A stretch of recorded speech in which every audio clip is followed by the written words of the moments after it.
نعوذ و نسلم علی رسولہ الکریم اما بعد فاعوذ باللہ من الشیطان الرجیم بسم اللہ الرحمن الرحیم۔ السلام علیکم ناظرین، ایس کے بھی روحانی پروگرام میں میں ہوں آپ کا ہوسٹ رانا ظفر حسین۔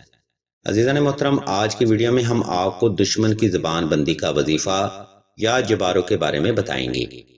اہل علم بیان فرماتے ہیں کہ جس فرد کو بھی دشمن کی طرف سے جان و مال اور عزت و آبرو کا خطرہ ہو تو اس فرد کو چاہیے کہ ہر نماز فجر کے بعد کم از کم 1100 بار دشمن کو تصور کرتے ہوئے یا جباروں کی کثرت کرے۔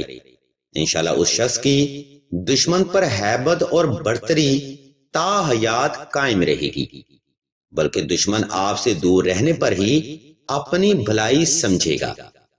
اس وظیفہ کے لیے آپ نے نوافل صلاۃ الحاجت اور حسب تفیق صدقہ ادا کرنے کے بعد نماز فجر جائے نماز پر آلتی پالتی کی حالت میں بیٹھ جانا ہے اور دشمن کو تصور کرتے ہوئے آنکھیں بند کر لینی ہیں۔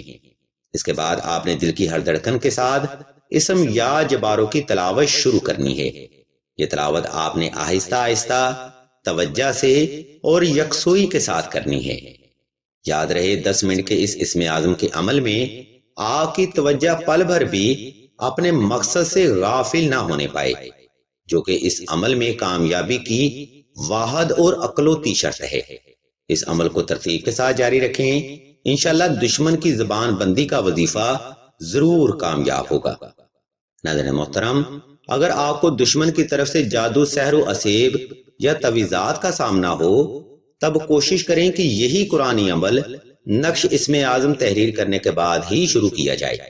انشاءاللہ نقش اسم اعظم کی خیر و برکت سے آپ تا حیات دشمن کی طرف سے جادو، سحر و اسیب اور برے تعویذات سے محفوظ رہیں گی۔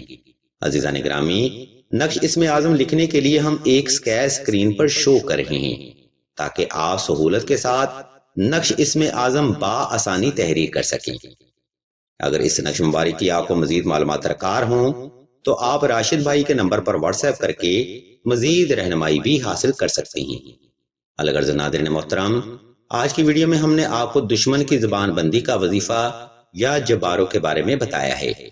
اگر آپ کو ہماری یہ علمی کاوش پسند آئے تو ہمارے اس چینل اسم اعظم کو سبسکرائب کر کے گھنٹی کے آئیکن کو پریس کر دیں اور آل کے آپشن کو بھی لازمی دبا دیں تاکہ حصول علم کے لیے کوئی بھی روحانی پروگرام آپ سے مس نہ ہو سکے۔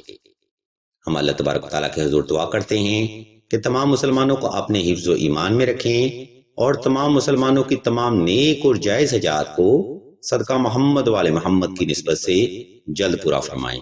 آمین ثم آمین یا رب العالمین۔